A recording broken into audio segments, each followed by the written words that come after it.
toutes et à tous, Claudio Fusini, je suis coach scolaire. Je voudrais vous parler aujourd'hui de 6 règles à retenir qui proviennent du monde des neurosciences, qui permettent aux étudiants, que vous soyez ados ou adultes en reprise de formation, de mieux fonctionner durant vos apprentissages. Alors la première règle, c'est que le cerveau est comparable un peu à cette plasticine, cette pâte à modeler, c'est-à-dire que lorsque vous apprenez quelque chose, vous créez de nouvelles connexions entre les neurones.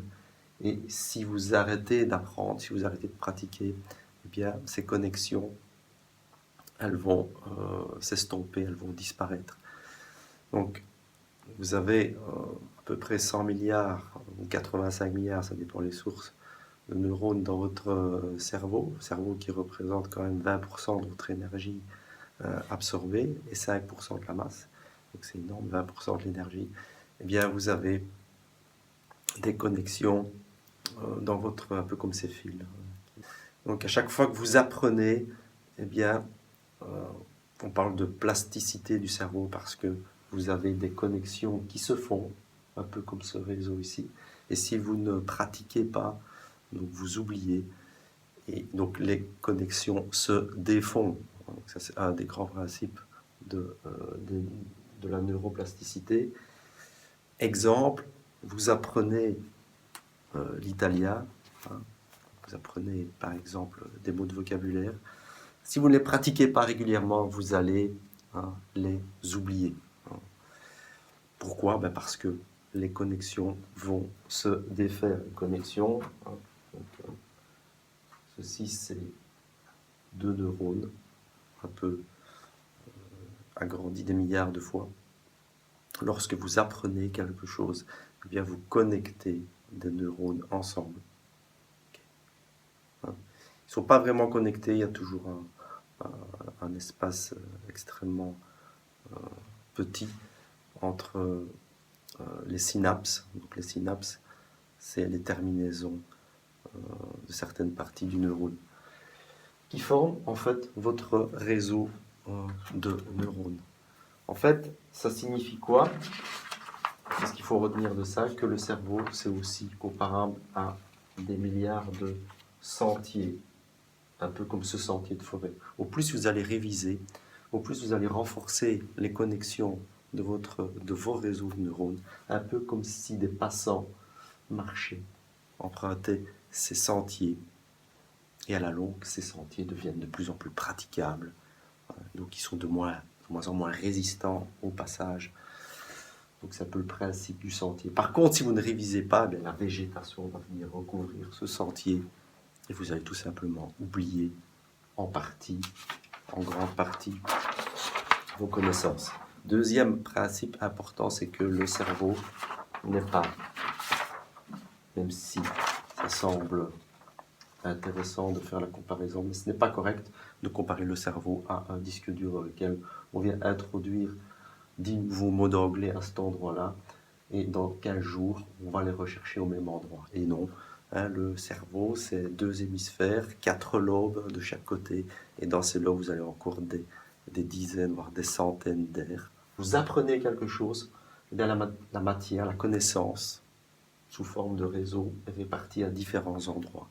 Ça signifie aussi que si vous commencez à étudier votre matière toujours par le même côté, entre guillemets, et si vous avez un trou de mémoire, vous risquez d'avoir de graves problèmes.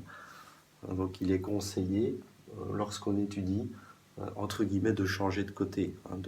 Si vous étudiez des mots de vocabulaire, commencez pas toujours par les mêmes, en fait. Ça, c'est la deuxième règle, le cerveau n'est pas un réseau. La troisième, c'est qu'on oublie vite. Ça a été démontré déjà en partie en 1885, donc ça date déjà longtemps, par un certain Hermann Ebbinghaus, qui était non pas psychologue comme disent certains, mais il était philosophe. Donc il a mis en évidence que lorsque l'on étudie par exemple des syllabes, on va rester simple, on va prendre, si vous étudiez aujourd'hui 10 mots de vocabulaire, eh bien demain, vous allez en perdre probablement plus de 60, c'est énorme. Et déjà, si vous apprenez quelque chose maintenant, 1 heure après, vous allez déjà commencer à les perdre. Ça veut dire quoi? Ça veut dire que le cerveau, lorsqu'il détecte une matière n'est pas révisée souvent, eh bien, il va l'oublier. Ça signifie, donc, je parle souvent de règle J et J+1. Ça signifie que lorsque vous avez appris quelque chose aujourd'hui, d'abord, le premier conseil, c'est d'être actif en classe. Actif, ça ne veut pas dire nécessairement poser des questions. C'est pas toujours possible, surtout dans un amphithéâtre. Mais toujours chercher à comprendre et à faire des liens avec ce qu'on connaît. De telle manière, faire travailler, commencer à constituer un réseau neuronal. Lorsque vous revenez, si c'est possible, reconstruisez ce que vous avez vu, sans vos notes, de telle manière à faire l'effort. Et essayez de faire la même chose le jour suivant. Pourquoi? Le cerveau va se dire, ah, ok, ça fait déjà 3 fois qu'on en parle pendant le cours, lorsque j'ai révisé le jour même et le jour après. Si il révise 3 fois déjà, si on en parle 3 fois, ben ça signifie que c'est important. Donc si c'est pas important, ben je ne vais pas jeter la matière dans la poubelle ou je ne vais pas l'oublier. Donc ça c'est aussi très important. Donc sachant qu'on oublie très vite, c'est de penser le plus vite possible, le jour même, à reconstruire sans vos notes.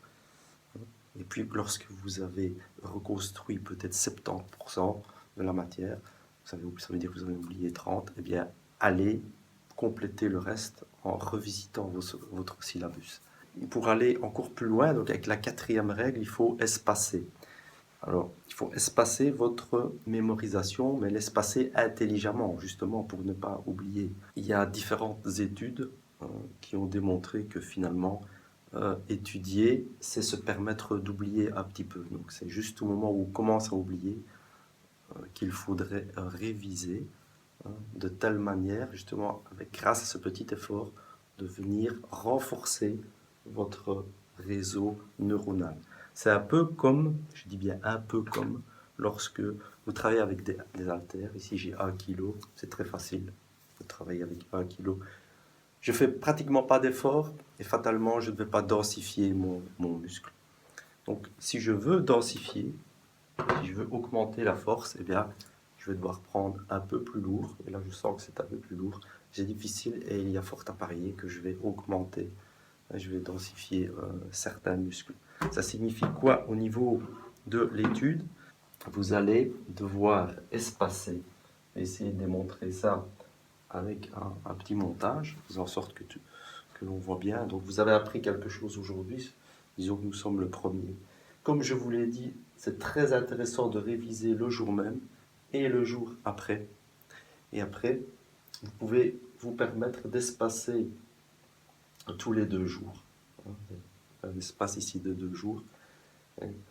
Et puis lorsque vous connaissez la matière, vous pouvez passer à 4 jours d'espacement. Et lorsque vous connaissez la matière, vous pouvez passer à 8 jours d'espacement. Il y a un système qu'on appelle le système de Leitner qui vous permet de travailler avec des bacs de révision qui travaillent tous les jours, tous les 2 jours, toutes les semaines. Ici, c'est une variante d'une manière bimensuelle et d'une manière mensuelle. Mais ce qui est important, c'est le jour même, le jour après, et puis commencer à espacer, parce que si vous étudiez toujours la même matière, si par exemple vous réservez aujourd'hui 2 jours pour étudier, et que vous allez étudier 3 ou 4 sessions, disons vous allez étudier le mot de vocabulaire, voilà, vous allez étudier votre italien, vous allez commencer ce matin, vous allez réserver une demi-heure, puis vous allez vous arrêter 10 minutes, vous allez refaire la même liste,